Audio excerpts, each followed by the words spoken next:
আসসালামু আলাইকুম, শুভেচ্ছা নেবেন প্রিয় দর্শক। আমার এই গাছটি, এটি একটি পাকুড় গাছ। তো এর যে এরিয়াল রুটটা হয়েছে, এটা কত বছর হতে পারে?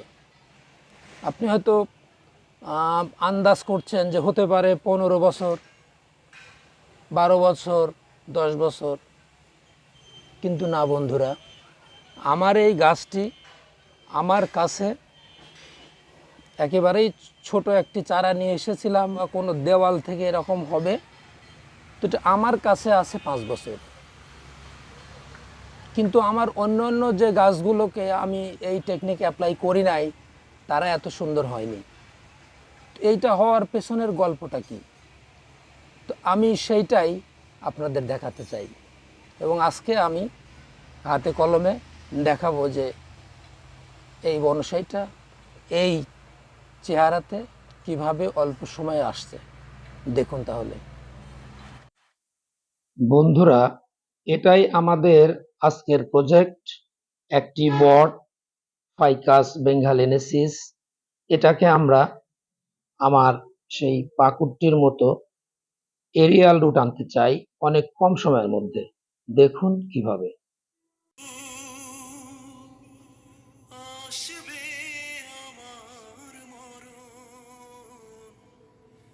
আমার মতো এত সুখী নয় তো কারো জীবন। কি আদর স্নেহ ভালোবাসায়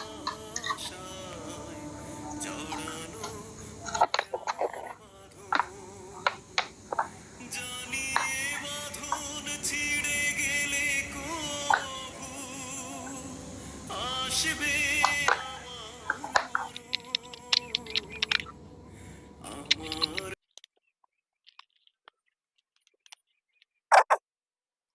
এটা যাতে ঠিকমতো এখানে লেগে থাকে, এর জন্য আমি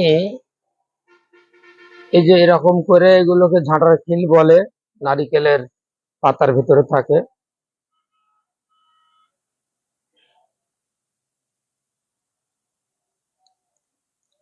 এইগুলোকে আমি জায়গায় জায়গায় একটু গেড়ে দিব।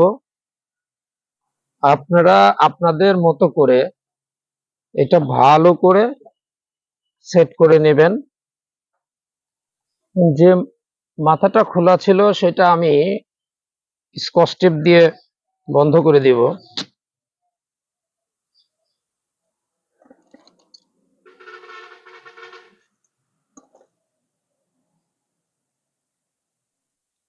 এই যে এটা ঠিক হয়ে গেছে।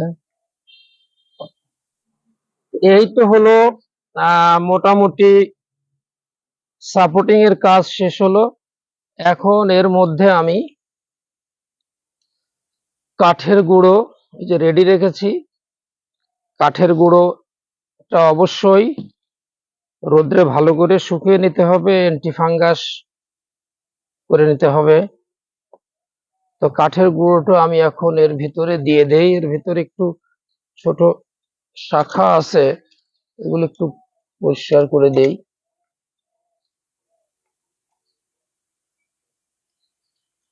তো বন্ধুরা, এইটা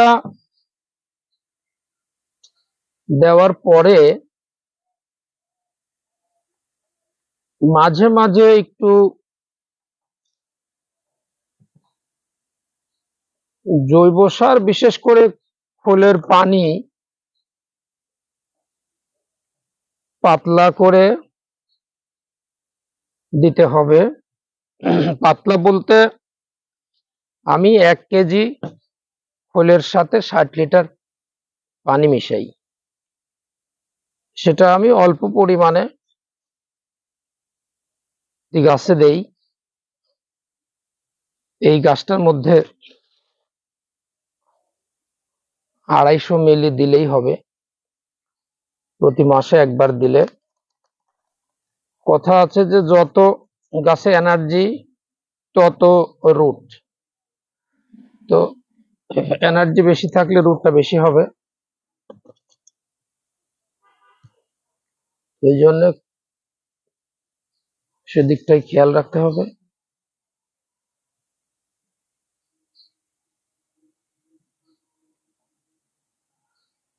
আর বন্ধুরা, খোলের পানি অবশ্যই এই বাহির দিয়ে দিতে হবে, এর মধ্যে দেওয়া যাবে না।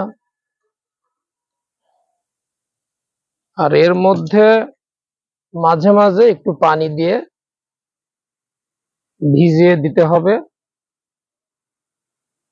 খুব বেশি পানি দেওয়ার প্রয়োজন নাই, সবসময় ভিজা থাকলেও সমস্যা। জানেন, এই ফাইকাস প্রজাতির গাছ একটু পরিবেশ পেলেই এখানে শিকড় গজাবে। এমনিতেও গজায়, কিন্তু সেটা আমাদের ইচ্ছা মতো হবে না, ধীরে ধীরে হবে। প্রতি বছর 2-4টে করে গজাবে, এটা সময় লেগে যাবে অনেক, হয়তো পুরা এই ইয়াটা আসতে 15 বছরও লেগে যেতে পারে। তো সেক্ষেত্রে সেই কাজটি আমরা 1 বছরে করতে চাই।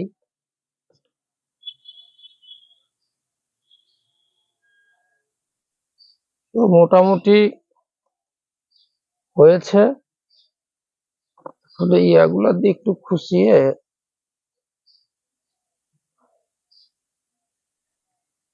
খেয়াল করুন যে এই যে আমাদের তো এইটাকে ফ্রন্ট করেছি, লেফট, এটা লেফট ব্রাঞ্চ, এটা রাইট ব্রাঞ্চ, আর ব্যাক ব্রাঞ্চ, এটা ব্যাক ব্রাঞ্চটা আর একটু ডাউন করলে সুন্দর হবে। এটা আমি একটু ডাউন করে দেই। বন্ধুরা, আশা করছি আমি পরের আপডেটটি আপনাদের দেখাবো। সময় লাগবে যদিও, অন্তত 1 বছর।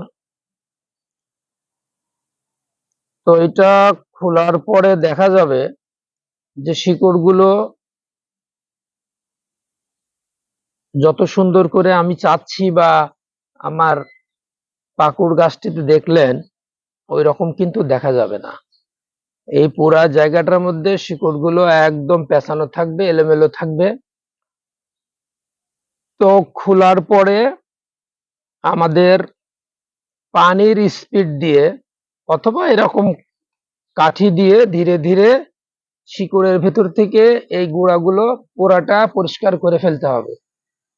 পরিষ্কার করে ফেলার পরে এই শিকড়গুলোকে সোজা করে কাটার প্রয়োজন হলে শিকড়ের মাথা কেটে, পেঁচানো থাকলে তো অবশ্যই শিকড়টা বের করলে বড় হবে, সেক্ষেত্রে শিকড়টা মাপ মতো কেটে, এখানে একটা শিকড় বের হলে এটার সোজা আসতে এখানে যতটুকু লাগে তার চেয়ে 1 ইঞ্চি বেশি রেখে এই যে এরকম শিকড়ের গোড়ে এরকম করে একটু পরিশ্রম করতে হবে বন্ধুরা। এখানে যদি শিকড় থাকে, শিকড়ের এখান থেকে এরকম কাঠি গেড়ে বাঁকা শিকড়টাকে এর সাথে সুন্দর করে বেঁধে রাখতে হবে। এরকম করে আবার 1টি বছর বেঁধে রাখলে সবগুলো শিকড়কে এইভাবে কাঠি দিয়ে সোজা করে নিচের মাটিতে দিয়ে দিতে হবে। পরবর্তী 1 বছর পরে আপনার গাছের শেপটা সুন্দর হবে। তো আজকে এই পর্যন্তই। ধন্যবাদ সবাইকে, ভালো থাকবেন।